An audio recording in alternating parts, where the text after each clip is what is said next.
Glória a Deus. Meus irmãos, eu vos cumprimento com a paz do Senhor. Deus seja glorificado, Deus seja exaltado por esse momento precioso de adoração e louvor ao nome do Senhor, que nós estamos reunidos nessa casa. Aproveitando que você está em pé, abra comigo a sua Bíblia, por gentileza, na primeira carta de Paulo à igreja em Corinto. Primeira carta de Paulo à igreja em Corinto, capítulo de número 5. E eu gostaria de ler alguns versículos para a nossa meditação aqui. Enquanto você localiza 1 Coríntios, capítulo de número 5, mais uma vez eu quero externar ao céu a minha felicidade em estar com os irmãos. Estivemos juntos na noite de ontem e na noite de hoje, uma vez mais, é uma alegria poder servir a essa casa. Deus abençoe, que Deus conserve essa igreja com essa graça e com esse mover que ela tem recebido neste lugar. A minha oração é que a bênção que estava sobre os rebanhos de Jacó, a bênção da multiplicação, também esteja sobre essa igreja. Que ela cresça, fortalecida e abençoada pelo Senhor. Deus abençoe, pastor Amorim, pelo cuidado, pelo carinho com que tem nos recebido esses dias aqui. 1 Coríntios, capítulo de número 5. Se você localizou, pode confirmar dizendo amém. Está escrito assim: consta geralmente que há fornicação entre vós, e tal fornicação que nem ainda entre os ímpios, de modo que há quem vive com a mulher do seu pai. Estais vós inchados e não pranteastes, para que fosse tirado do meio de vós aquele que tal ação praticou. Pois eu, na verdade, ausente em corpo, mas presente em espírito, já tenho como se estivesse presente julgado aquele que assim se portou.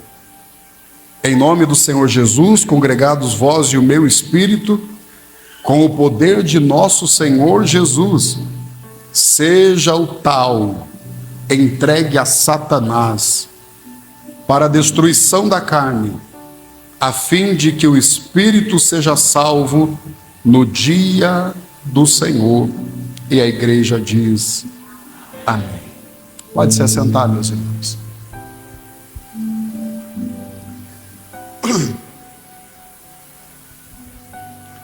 Meus irmãos, estamos diante de uma das epístolas escritas pelo apóstolo Paulo. E como estudante da Bíblia Sagrada, quando eu leio as epístolas escritas, tanto por Paulo ou por aqueles outros autores sagrados, que são epístolas que traziam normativos para a igreja que estava se desenvolvendo, uma das coisas que me chama a atenção nas epístolas sagradas é que a Bíblia não faz questão de esconder os problemas que a igreja primitiva possuía. A Bíblia, muito pelo contrário, ela revela muito claramente o avanço da igreja, mas também fala sobre suas debilidades, fala sobre seus problemas, fala sobre seus anseios, fala sobre coisas que eles estavam experimentando. E quando se fala especificamente sobre a igreja em Corinto, talvez seja a igreja com o maior número de problemas com que Paulo tratou. E apenas para nos contextualizarmos, lembre comigo que essa igreja, ela nasce lá em Atos, capítulo de número 18, quando Paulo está saindo da cidade de Atenas e ele está subindo então para Corinto. E ele chega ali e vive algumas experiências que são muito peculiares e interessantes, narradas em Atos capítulo 18, E ele permanece nessa cidade por um espaço de mais ou menos 1 ano e 8 meses. 1 ano e 8 meses depois, concluindo Paulo que o seu tempo havia terminado e que a obra que Deus lhe havia dado já havia sido feita naquele lugar, Paulo decide que é hora de ir embora. E saindo de Corinto, ele vai passar então por uma pequenina cidade chamada Cencreia, vai prosseguir a sua viagem, vai passar por Éfeso, vai permanecer ali 3 meses, depois ele sobe para Jerusalém, retorna para Éfeso, onde ele terá um tempo maior de obra missionária ali, permanecendo por 3 anos. Mas quando ele está na cidade de Éfeso, nessa terceira viagem missionária dele, Paulo começa a receber notícias da igreja em Corinto. E quem traz a notícia? Paulo, ao receber notícias da igreja em Corinto, ele esperava, preste atenção, ele esperava que ao receber notícias da igreja em Corinto, o portador das notícias diria: Paulo, fique tranquilo. Ficar tranquilo por quê? Porque a igreja de Corinto ele está tão bem quanto a Assembleia de Deus no Portal da Foz. Você perdeu de dizer um amém, mas eu vou repetir. Paulo esperava que quem trouxe a notícia dissesse: Paulo, a igreja é tão avivada que ela parece a Assembleia de Deus no Portal da Foz. Amém. Mas não é isso que acontece. Quem chega para trazer a notícia diz: Paulo, há problemas seríssimos na igreja. Paulo, a igreja está dividida. Paulo tem uns casos lá extremamente graves. E Paulo, para corrigir esses problemas, então, ele, contextualizando, vai tomar papel e caneta e vai escrever à igreja em Corinto. E ele escreve 4 epístolas. Se nós olharmos certinho, dá até para ver as 4 epístolas dentro do que nós temos em nossa Bíblia, compilada como se fossem 2. Mas são 4. Mas o fato é que quando nós olhamos para esse conjunto de 4 epístolas que estão juntas e compõem 2 em nossa Bíblia, nós podemos observar Paulo corrigindo a igreja em diferentes aspectos. Por exemplo, Paulo vai corrigir a igreja no aspecto da unidade, dizendo para eles: vocês estão divididos, vocês estão olhando para nomes e dizendo: eu sou desse, eu sou daquele. E Paulo vai corrigir a igreja dizendo: ei, eu plantei, Apolo regou, o outro fez alguma coisa no que tange ao crescimento da igreja, mas quem deu o crescimento foi Deus. Ele vai corrigir o problema de falsos mestres que estavam entrando dentro da igreja. Ele vai corrigir problemas da desordem no uso dos dons espirituais. Mas quando chega no capítulo 5, que é o capítulo que nós lemos aqui, Paulo vai corrigir um dos problemas mais sérios da igreja de Corinto, que é o caso de um menino, de um jovem, que diz a Bíblia, esse menino estava, ou esse jovem, estava mantendo uma relação com a esposa do seu pai. Não era sua mãe biológica, mas a esposa do seu pai. E esse jovem estava vivendo um relacionamento físico, afetivo, com a esposa do seu pai. E pelo que consta aqui, parece que a igreja inteira sabia, só que ninguém mexia com o moço. Eu não sei o que é que levava a igreja a saber do pecado, mas não tratar a situação. Talvez a condição financeira daquele moço lhe desse alguns privilégios. Talvez a personalidade dele e o medo da retaliação fizesse com que alguém não quisesse se posicionar. Talvez a família dele fosse influente na igreja e alguém, sabendo do pecado, dizia: não, é melhor nós não mexermos para não causar um transtorno na igreja. Mas todo mundo sabia e ninguém queria mexer. Mas a questão chegou para o apóstolo Paulo. E quando Paulo tomou conhecimento, Paulo não pensou 2 vezes. Paulo disse: eu vou dizer o que nós vamos tomar atitude nesse caso. E o que nós vamos fazer é o seguinte: que esse moço seja expulso da comunhão da igreja, E preste atenção na expressão de Paulo. Paulo diz assim: que ele seja entregue a Satanás para a destruição do corpo, para que talvez ele seja salvo no dia do juízo. Esse texto é um texto que traz contradições, indagações, perguntas. Afinal de contas, ele parece um texto contraditório com a natureza da igreja. Haja visto que a igreja não foi chamada para entregar ninguém na mão de Satanás. Muito pelo contrário, Marcos 16:15, a Bíblia diz: indo por todo o mundo, preguem o evangelho a toda a criatura. E a Bíblia nos diz: quem crer e for batizado será salvo. A igreja não é chamada para entregar ninguém nas mãos de Satanás. Pelo contrário, a igreja é chamada para entrar nos ninhos onde Satanás está se estabelecendo. E onde tem alguém se perdendo, a igreja chega na proclamação do evangelho de Cristo e diz: até hoje a morte reinava, mas daqui para frente a vida de Cristo é estabelecida neste lugar. Mas aí vem uma pergunta: então por que é que aqui a igreja está sendo orientada? E que poder é esse que a igreja tem de entregar alguém na mão de Satanás? E muitos debatem sobre o significado desse texto. O que é que significa? Discutem sobre essa questão. Mas eu estava lendo esse texto outro dia. É dentro de uma perspectiva mais simplista possível que me veio à alma. A interpretação que eu faço desse texto é que Paulo estava dentro de um momento em que ele estava profundamente irado com a notícia que ele estava dizendo, que ele estava recebendo. E ao receber essa notícia, ele está tão irado que ele usa uma expressão de desabafo. E nesse desabafo ele diz: esse menino não quer obedecer, esse menino não quer santificar, esse menino não quer receber a doutrina. Então façam o seguinte: deixa que ele seja entregue a Satanás, para que ele viva do jeito que quiser, para que ele ande do jeito que quiser, e talvez colhendo os frutos do que ele está plantando, no dia do juízo ele seja salvo. Me parece que o que Paulo está dizendo é que ele quer viver assim, deixa ele viver assim. Ele vai ver onde ele vai parar.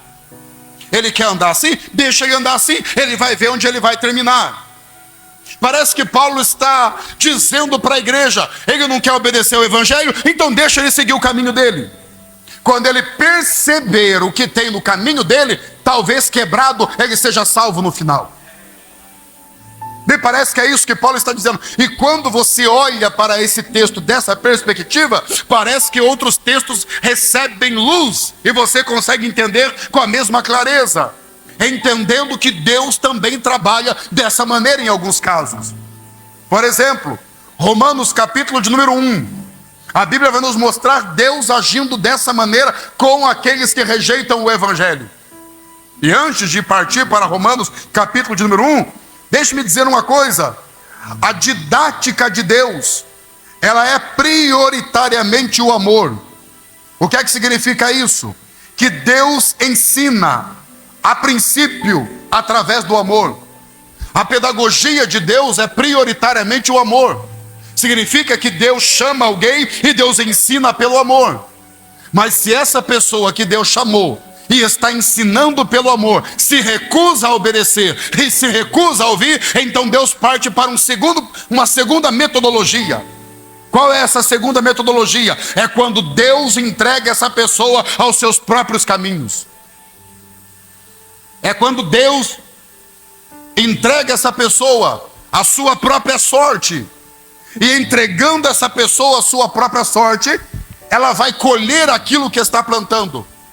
E colhendo aquilo que está plantando, em algum momento, provavelmente, ela se arrependerá de ter tomado o caminho que tomou. Por isso a Bíblia diz em Gênesis capítulo 6 e versículo de número 3: não contenderá o meu espírito para sempre com o homem, porque ele é pó. Ou seja, Deus ensina, Deus fala, Deus orienta, mas não quer ouvir? Então Deus diz: então seja entregue ao teu próprio caminho. E sendo entregue ao próprio caminho, há alguém que vendo os frutos do que plantou, então se arrepende, porque percebe que o seu caminho que a sua trajetória, que a maneira que ele estava vivendo, era uma trajetória de extrema destruição. Por isso, Romanos capítulo 1, e eu gostaria que você acompanhasse comigo, vai nos mostrar exatamente a manifestação dessa realidade que eu estou apresentando. Romanos capítulo de número 1, e no versículo de número 21. Preste atenção. Romanos 1 e 21. A Bíblia diz assim: porquanto, conhecendo a Deus, então note, Paulo está falando de alguém que já teve um relacionamento com Deus, que conheceu ao Senhor. Ele diz assim: conhecendo a Deus, não o glorificaram como Deus, nem deram graças. Antes, enfatuaram nas suas especulações, e agora preste atenção, e ficou em trevas o seu coração insensato. Segure a sua Bíblia aberta. Conheceu a Deus, mas não glorificaram como Deus, pelo que Deus os entregou, e o seu coração ficou insensato. Versículo 24, diz assim: por isso, Deus os entregou. Me ajude, por favor. Quem os entregou? Quem os entregou? Versículo 24, por isso, Deus os entregou nos desejos impuros dos seus corações, a imundícia, a fim de serem os seus corpos desonrados entre si. Então perceba que Paulo vai desenhando um ser que conhecia a Deus, mas rejeitou a Deus, e porque rejeitou a Deus, no versículo 21, se tornou um ser insensato, irracional. No versículo 24, se tornou um ser que é dado à imundícia. Versículo 26, por isso, Deus os entregou. Me ajude de novo, quem entregou? Por isso Deus os entregou a paixões vis, pois as suas mulheres mudaram o uso natural pelo que é contrário à natureza. Versículo 28, vem comigo, diz assim: assim como eles rejeitaram a Deus, tendo dele pleno conhecimento, ele os entregou a um sentimento reprovado, para fazerem coisas que não convêm. Então olhe para mim e veja, Paulo está descrevendo um ser que conhecia a Deus, mas rejeitou ao Senhor, rejeitou ao ensinamento, e porque rejeitou o ensinamento, foi entregue ao próprio coração. E uma vez entregue ao próprio coração, ele se torna insensato, entregue à imundícia, apegado a coisas vis, e é um ser que faz coisas que não convêm. Você consegue perceber que Paulo parece que ele descreve como que um monstro que está nascendo? Um monstro que não é guiado por racionalidade, mas ele anda em busca de satisfação do seu prazer e do seu instinto carnal. Paulo descreve um ser que nasce rejeitando a Deus, que é um ser incapaz de pensar. Tudo o que ele quer é que a sua sede e o seu desejo carnal seja preenchido. Em muito, me parece que Paulo está fazendo uma descrição da sociedade desse tempo, que é uma sociedade que, em nome dos prazeres, abre mão dos princípios. Em nome da satisfação física, abre mão do que precisar, joga valores fora, desde que o meu sentimento carnal seja satisfeito. E Paulo diz: esse povo vive assim porque eles rejeitaram a Deus. E porque rejeitaram a Deus, Deus os entregou às paixões do seu próprio coração. E uma das piores coisas que pode acontecer com alguém é quando Deus diz para você: você está entregue aos desejos que você possui e que você alimenta na sua alma. E Deus diz: vocês estão entregues, então vivam assim. E nasce um ser dessa natureza. Agora preste atenção, porque no versículo 29, Paulo vai começar a mostrar o que é que esse ser que foi entregue ao próprio coração, ele gera, ele produz, ele tem como frutos. E os frutos desse ser que nasceu por rejeitar a Deus são muito conhecidos. Quais frutos são esses? Primeiro fruto, versículo 29, são cheios de toda injustiça. Injustiça. Injustiça. Pergunta: nós vemos injustiça hoje, sim ou não? Fala-se muito em injustiça, mas nós vemos injustiça prevalecendo cada vez mais. Quando é que nós vemos a injustiça? Nós vemos a injustiça quando uma grande parcela da riqueza está acumulada na mão de um, enquanto na esquina há o filho do pobre morrendo de fome.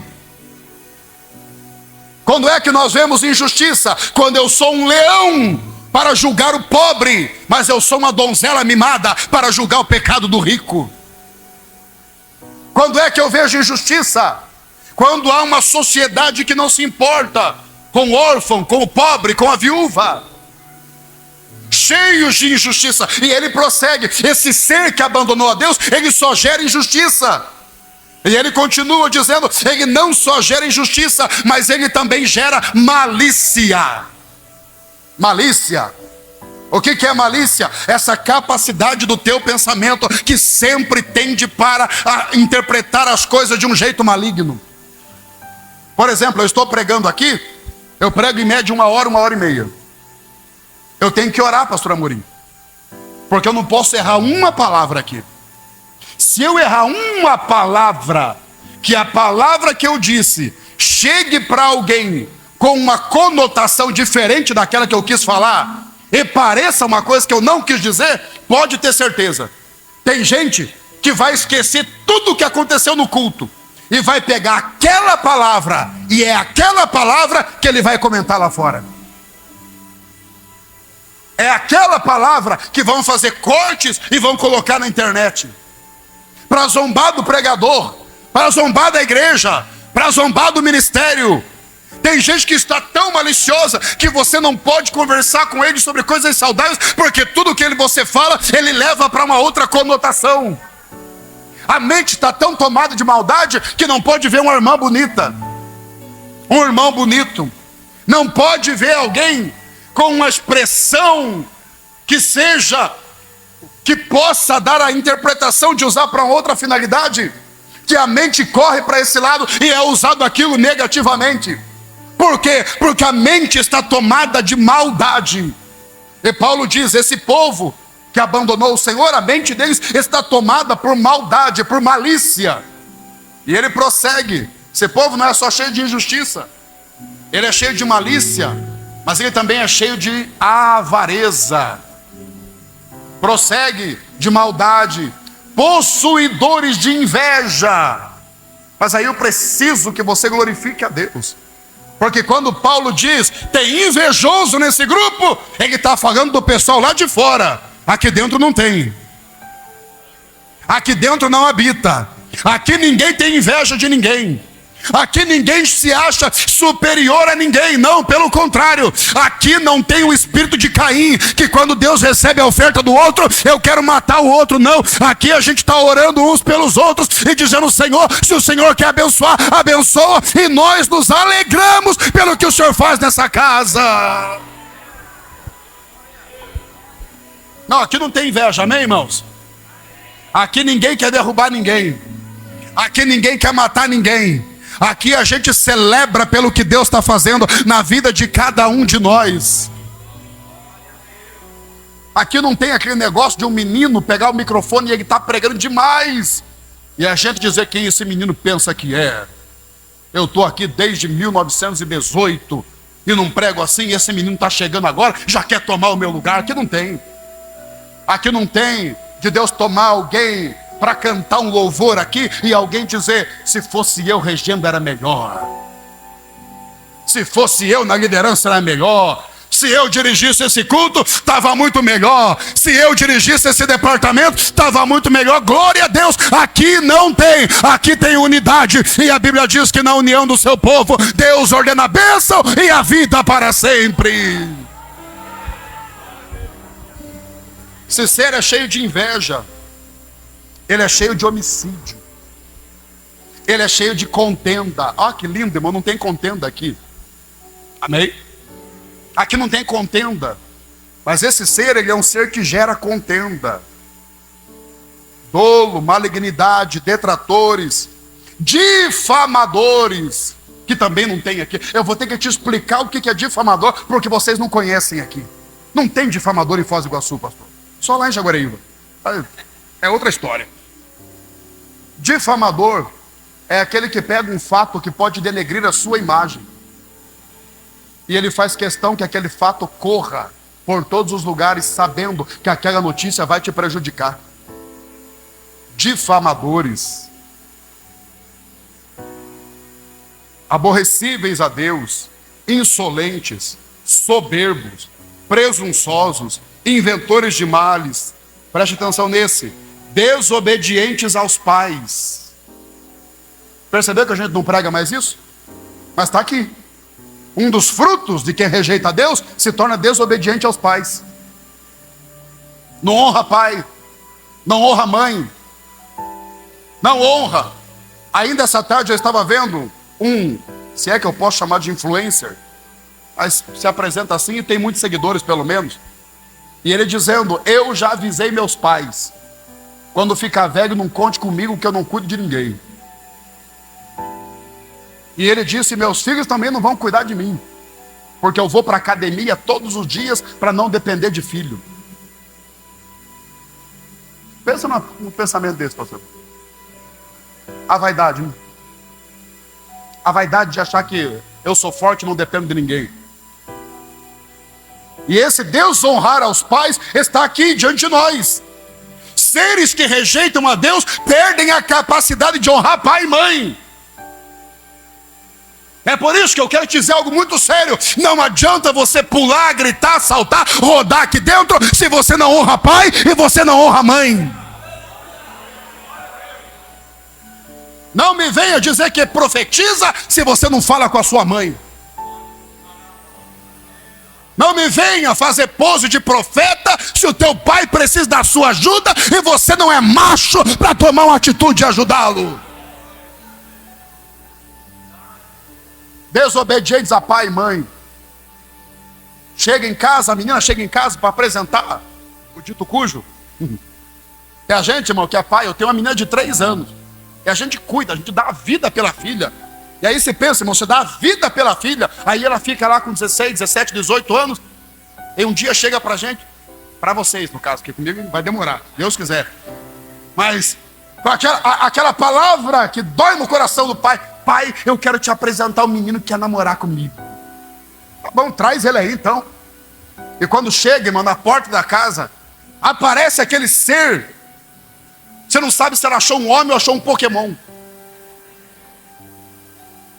Aí a mãe, o pai: filha, vai não. Vai dar problema. Não, eu vou. Filha, obedece. Não vai, eu vou. Não, eu já sei o que eu quero da minha vida. Não vai, filha, eu estou vendo, vai dar errado. Eu vou. Ele é lindo. Ele é um gatinho. Aí esquece que gatinho só dorme depois do almoço. Gatinho arranha. Gatinho pula cerca. Aí vai, desobedece. Passa um tempo, volta para casa e diz: mãe, eu trouxe um presente para a senhora. Onde é que está? Está aqui dentro. E ele disse que não vai cuidar porque não tem condições. Então a senhora vai ter que me ajudar. Desobedientes. Não honra pai. Não honra mãe. Quer ser abençoado? Honre seus pais. Honre sua mãe, menina. Deixe-me falar de uma maneira aberta totalmente. É a última mensagem que eu vou pregar aqui nessa passagem mesmo. Então eu vou falar tudo agora, pastor Amorim. Deixa eu dizer, não é porque você cresceu um pouquinho e está andando com um bando de patricinha mimada que você já sabe o que é melhor para você. Respeite quem te colocou nessa terra. Não é porque você agora criou meia dúzia de fiapo de barba aí, rapaz, que você já tem a autoridade de falar no mesmo tom que o seu pai fala. Baixa a cabeça, baixa a bola. Você não é tudo isso que você acha que é, não. Desobedientes aos pais, insensatos, pérfidos, sem afeição natural e sem misericórdia. O que é um povo sem misericórdia? É um povo que tem misericórdia de si, dos outros não. Se eu errar, perdão, igreja. Se o filho do outro errar, exclui ele logo, manda ele embora. Sem misericórdia. É um povo que criou o próprio caminho, é um povo que seguiu a sua própria trajetória. Mas aí a gente pergunta, peraí, se seguiu o próprio caminho, se fez a própria trajetória, se é livre para fazer o que bem entende, então é um povo feliz. Porque a gente entende assim: se eu faço o que eu bem quero, eu sou feliz. Alguém até levanta o nariz e diz: em mim ninguém manda. Alguém até diz: eu sou dono do meu nariz, meu corpo, minhas regras. Eu faço o que eu quero. Se fosse simples assim, quem segue o próprio caminho estava feliz. Mas olhe para essa sociedade lá fora, que está seguindo o próprio caminho. Olhe para eles lá fora e veja se eles estão bem. Nós vivemos na geração que faz o que bem entende. No entanto, o Brasil é o 8º país do mundo com o maior número de suicidas. Não está fazendo o que bem quer? Não está seguindo o próprio coração? 45 milhões de pessoas em depressão, com problemas emocionais. 18 milhões de pessoas que dizem que têm depressão ou já tiveram. As doenças desse tempo: ansiedade, depressão, síndrome do pânico. Mas não está seguindo o próprio coração? Não está seguindo as próprias regras? Não diz: em mim ninguém manda? Não diz: pai não manda, igreja não manda, pastor não manda? Por que estão morrendo? Estão morrendo por causa do princípio dessa palavra, que diz: Deus te entrega ao próprio coração, para te mostrar que seguir o teu caminho, no final vai dar errado. É por isso que está cheio de gente que se iludiu. Vou fazer o que eu quero, vou andar do jeito que eu quero, vou viver da maneira que eu bem entendo, e no final quebrou a cara. Só que eu vou te dar uma boa notícia. Esse texto está diante de nós, e entender isso mudou a minha perspectiva desse texto. Todas as vezes que eu lia 1 Coríntios 5, a imagem que me vinha na mente era de um bandido no tribunal sendo condenado. Quando eu li esse texto dessa perspectiva, Deus mudou a minha visão.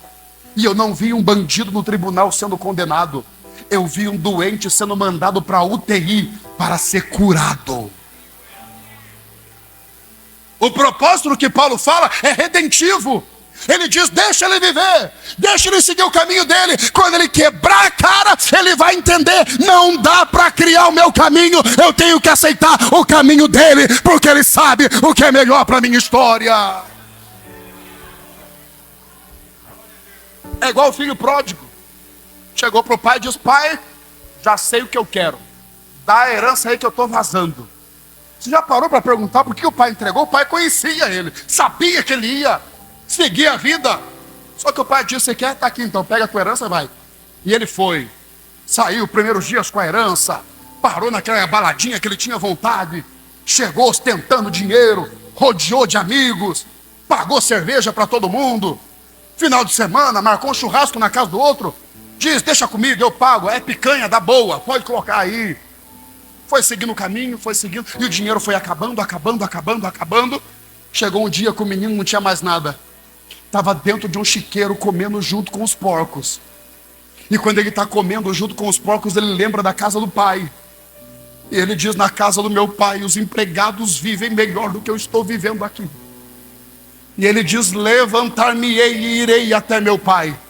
Ele levanta, eu imagino ele ensaiando o discurso: eu vou chegar e eu vou dizer: pai, como filho não dá para morar aqui, mas me aceita como empregado. Só que para surpresa dele, quando ele está voltando, ele olha de longe e o pai está esperando na porta.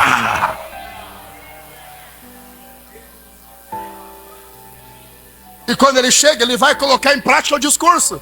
Ele diz: pai, eu pequei contra o céu e pequei contra ti. Como filho eu já não mereço, mas me aceita como um dos seus empregados. E quando ele está falando, o pai olha para ele, imagino eu. O pai diz para ele: menino, cale a sua boca. Calar a boca por quê? Porque você errou, mas você ainda é o meu filho. Volta, a casa está aberta. É como se dissesse: você fez o seu caminho e deu errado, mas eu estou aqui para recomeçar com você.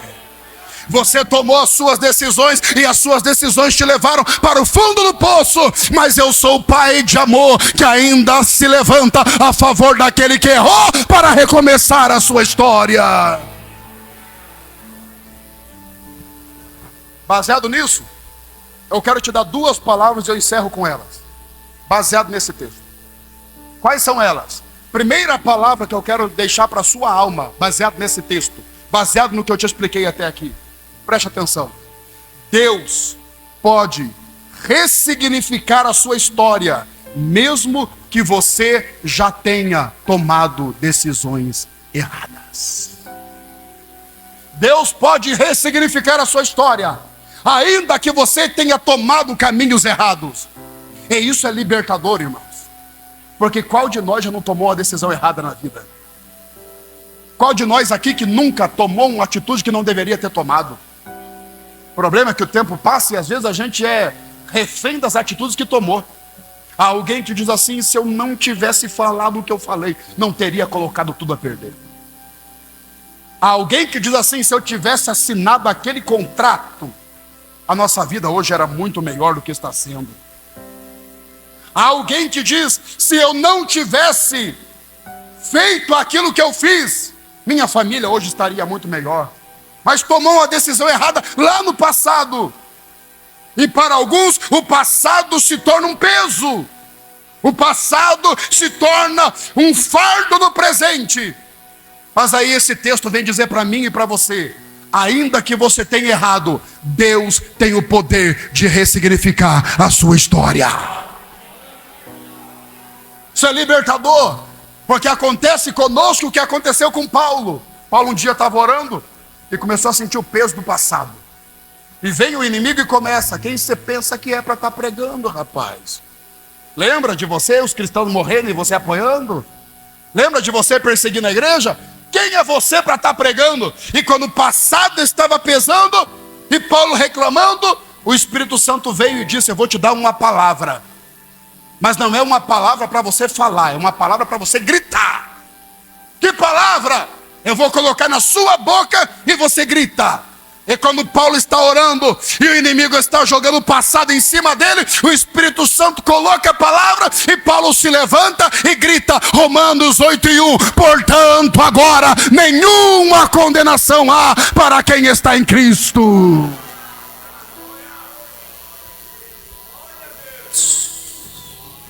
O Espírito de Deus está aqui dizendo para alguém: o teu passado não importa, eu posso ressignificar a tua história.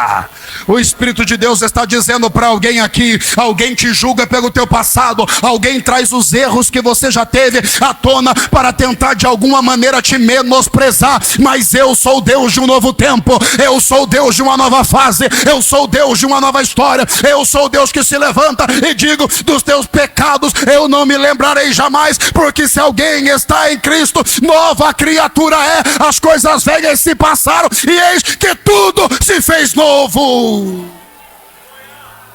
Assim diz o Espírito da profecia na minha boca: é tempo de novidade na sua história.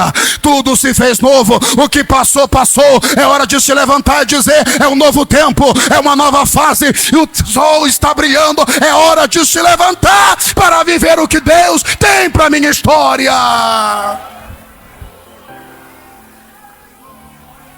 Assim diz o Senhor: um novo tempo chegou para a história de alguém nessa casa.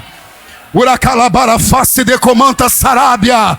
O inimigo está tentando jogar o seu passado em face, mas assim diz o Senhor: sepulta o que ficou, deixa para trás e se levanta. Tem algo novo, tem algo novo, tem algo novo para a sua história.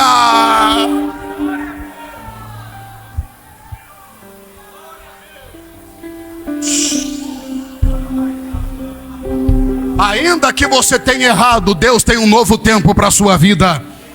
O que eu estou dizendo é que o ano de 2024 talvez seja um ano de lembranças não tão agradáveis para você, mas assim diz o Senhor: 2025 começou, é um novo tempo, é uma nova fase e tem novidade de Deus para chegar na sua casa.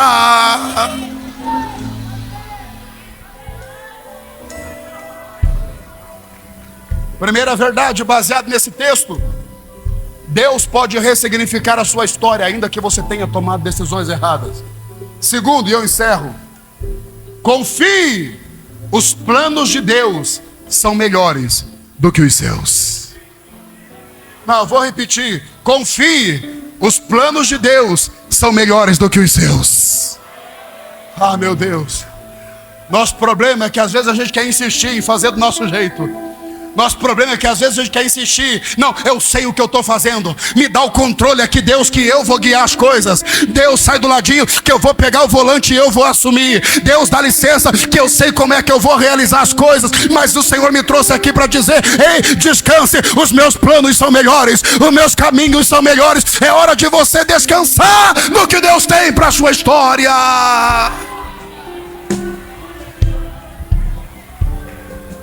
Ai, Demanacia calabra farque kawada. Uri calabara face de comando, Radaia calabá. Urque cadara sadabá. Eu estou sentindo Deus aqui. O Senhor está falando na minha boca. O teu plano deu errado, mas o meu está de pé. O teu propósito deu errado, mas o meu propósito está de pé na sua história. Levante a sua mão para adorar. Levante a sua mão para adorar. Assim diz o Senhor: confia, eu tenho um plano maior para a sua história.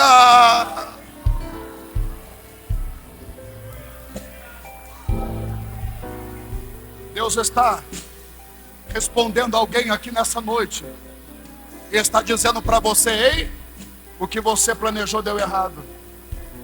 O caminho que você traçou deu errado. Aquilo que você almejava deu errado. Mas descanse, o teu Pai tem um plano maior para a sua vida. O que eu queria não deu certo, mas o que Ele quer vai se estabelecer. Deus às vezes nos faz andar por caminhos que nós não entendemos. Deus às vezes nos leva por trajetórias que nós não entendemos. E o fato é que às vezes a gente olha em volta e diz: meu Deus, tudo o que eu queria deu errado. E nos falta a percepção, nos falta a sensibilidade de entendermos que Deus está olhando para mim e para você e está dizendo: não é o teu caminho, mas é o meu caminho. Não é do teu jeito, mas vai ser do meu jeito. Só que o meu jeito é maior e melhor do que você imagina. Não, então eu vou te dar uma palavra debaixo da autoridade do Espírito Santo. O plano vai ser maior e melhor do que você imagina. Não, eu recebo essa palavra. O teu casamento vai ser melhor do que você imagina. Não, receba essa palavra. Os teus filhos vão mais longe do que você imagina.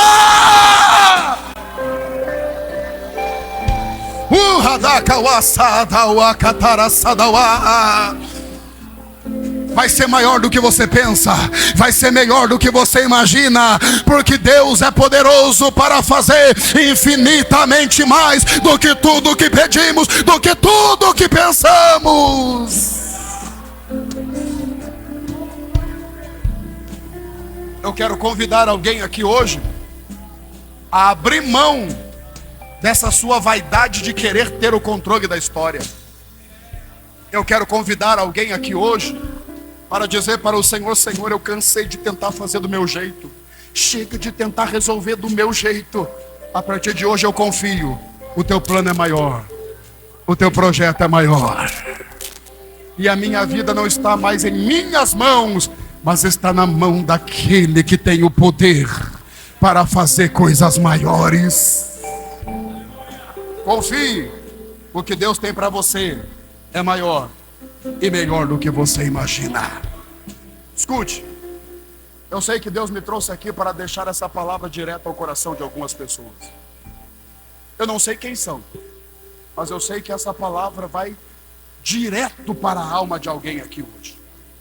Eu gostaria de nessa noite fazer um desafio muito ousado. Se você diz: pastor, eu ouvi a voz de Deus, é para mim, eu precisava dessa palavra. Eu quero orar pela sua vida aqui hoje. Eu quero abençoar a tua história. De maneira que, se você diz: pastor, é comigo que Deus está falando, um desafio para corajoso. Nem espere para ver quem vem. Se você ouviu a voz de Deus, sai correndo do teu lugar e venha diante do altar do Senhor. Eu quero orar por você. Vem. Vem. Oh, eu estou sentindo Deus aqui. Oria la mandara kadara sadarabia. Oricanda la manjori kadawasa. Ricamadarabai. Urki kandarabashuri kramalabai. Venha, venha, venha. Preciso do teu perdão. Venha. Preciso de ti. Vem, chega bem perto do altar, venha. Quebranta o meu coração. Como a coça anseia por águas, assim tenho sede. Como terra seca, assim é minha alma. Vem, assim diz o Senhor: entrega na minha mão o teu projeto, entrega o teu ano na minha mão, entrega o teu sonho. Eu sou Deus de coisas maiores. Viver não vale a pena. Escuta o meu clamor, mais que o ar que eu respiro, preciso de ti.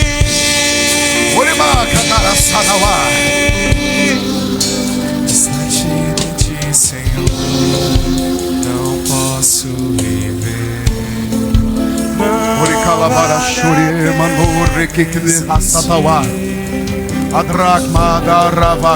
Escuta o meu clamor, mas que o ar que eu respiro, Ominice, Sarabi, terra nubre de var.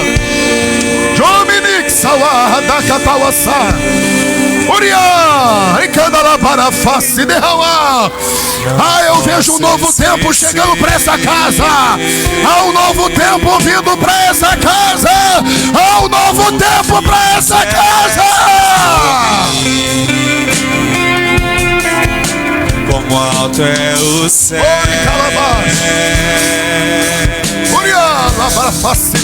Tua misericórdia é sem fim.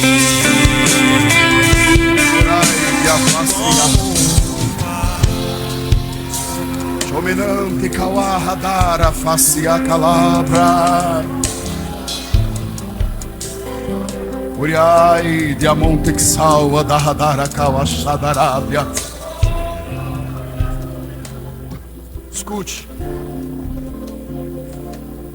Eu estou encerrando. Eu vou devolver o microfone a quem de direito. Porém, antes de devolver o microfone ao anjo dessa igreja, eu gostaria de fazer uma pergunta aqui. E essa pergunta é destinada a alguém que talvez chegou aqui e por qualquer motivo que seja, estava em uma trajetória de obediência, seguindo a palavra de Deus, firme nos caminhos do Senhor, mas por qualquer coisa que seja, decidiu que ia fazer o próprio caminho, ia seguir a sua própria lei, ia andar do jeito que acha melhor. Mas ao ouvir essa palavra diz: eu reconheço, fazer o meu próprio caminho é um erro, tentar seguir o meu próprio coração é um erro, porque tudo que eu consigo é um acúmulo de frustrações, de decepções, e eu preciso reconhecer que Deus sabe o que é melhor para a minha história. De maneira que eu quero perguntar se há alguém que ainda não é evangélico ou se afastou da igreja e ao ouvir essa palavra diz: pastor, chega, eu renuncio o meu caminho para aceitar o caminho de Deus para a minha vida. Eu renuncio os meus planos para aceitar os planos de Deus para a minha vida. Eu renuncio a minha história para viver a história de Deus para a minha vida. Se tem alguém que por qualquer motivo se afastou, mas hoje quer renovar sua aliança com Jesus, levante uma de suas mãos e nós queremos orar por você aqui hoje. Tem alguém? Tem um rapaz aqui. Eu quero um homem cheio de... Irmão Roberto, evangelista Roberto, chega perto dele ali, por gentileza. Aonde tem alguém? Isso. Abraça ele aí. Cadê a segunda pessoa que quer voltar para Jesus? Cadê a segunda pessoa que quer renovar a sua aliança? Levante a sua mão. Nós queremos orar por você aqui nessa noite. Chega de querer fazer o seu caminho, chega de seguir a sua trajetória. É hora de você aceitar que Deus sabe o que é melhor para a sua vida. Aonde está a segunda pessoa que quer voltar para Jesus, quer voltar para os braços do Pai? Aonde está a segunda pessoa que quer voltar para o círculo de oração, para os jovens, quer voltar para o lugar que você não deveria ter saído? Eu sou o Deus de um novo tempo, diz o Senhor dos Exércitos. Levante a sua mão aonde você está. Aonde está a segunda pessoa que vai voltar para o Senhor? Levante a sua mão. Eu quero orar por você. Aonde estão? Está voltando? Está voltando? A segunda pessoa está voltando para Jesus ali também. Se eu fosse você, levantava essa mão e adorava o Senhor.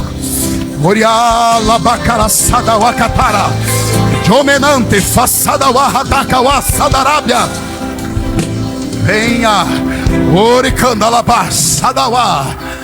Eish. Eu estou sentindo uma nuvem de glória pairando em cima dessa igreja.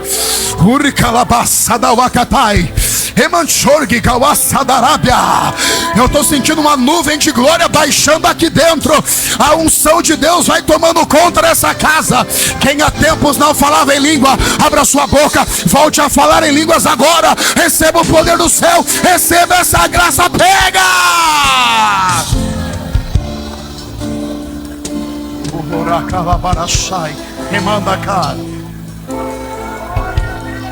Cadê a terceira pessoa? Nós temos a terceira pessoa. Quer voltar para Jesus? Quer recomeçar a sua caminhada? Levante a sua mão e eu quero orar por você. Se a terceira pessoa quer levantar a sua mão, é a sua hora. É o seu momento. O seu passado não define quem você é. A casa de onde você veio não define quem você é. O sobrenome que você carrega não define quem você é. É hora de viver um novo tempo. É hora de viver uma nova fase. E Deus está te abrindo a porta. Se a terceira pessoa está aqui, levante a sua mão agora. E eu quero orar por você. Temos a terceira pessoa. 1. Eu estou encerrando esse apelo. 2. Se a terceira pessoa quer voltar para Jesus, levante a sua mão agora. 2. Cadê você? 3. A igreja, levante a sua mão ao céu. Segure a sua mão levantada. Por 40 segundos, abra sua boca e diga algo para o Espírito Santo que está nessa casa. Glorifique a Ele. Enquanto você glorifica, seja renovado pelo Senhor. Isso, glorifique, glorifique, glorifique, glorifique. Isso, glorifique. Quem fala em línguas, fala em língua. Quem profetiza, deixe Deus te usar. Quem tem visão, veja o céu aberto. Abra sua boca. Adore ao Senhor, porque a presença de Deus vai enchendo, vai tomando, vai renovando, vai fazendo milagre nessa casa agora. Adore, vai, adore, adore. Isso, fale em línguas, isso. Olha ali, meu Deus do céu. Olha lá, alguém já está sendo renovado. Olha lá, na galeria alguém já está recebendo. Aqui no altar alguém já está recebendo. Pega essa glória, pega. Pega essa unção, pega. Pega essa presença, pega. Ora mais, capaz. Receba, receba, receba, receba, receba, receba. Senhor, não posso viver, não vale a pena existir. Escutar o meu clamor, mais que o ar que eu respiro, preciso de ti. Oh, aleluia! Senhor, não posso viver, não vale a pena existir. É verdade, Jesus, aleluia! Escutar o meu clamor, Recebe a nossa oração. eu respiro, preciso Oh, aleluia! Bendito é o teu nome, meu Rei! Aplauda o nome do Senhor Jesus. Glória a Deus, glória a Deus, glória a Deus. Volte para o seu lugar, glória.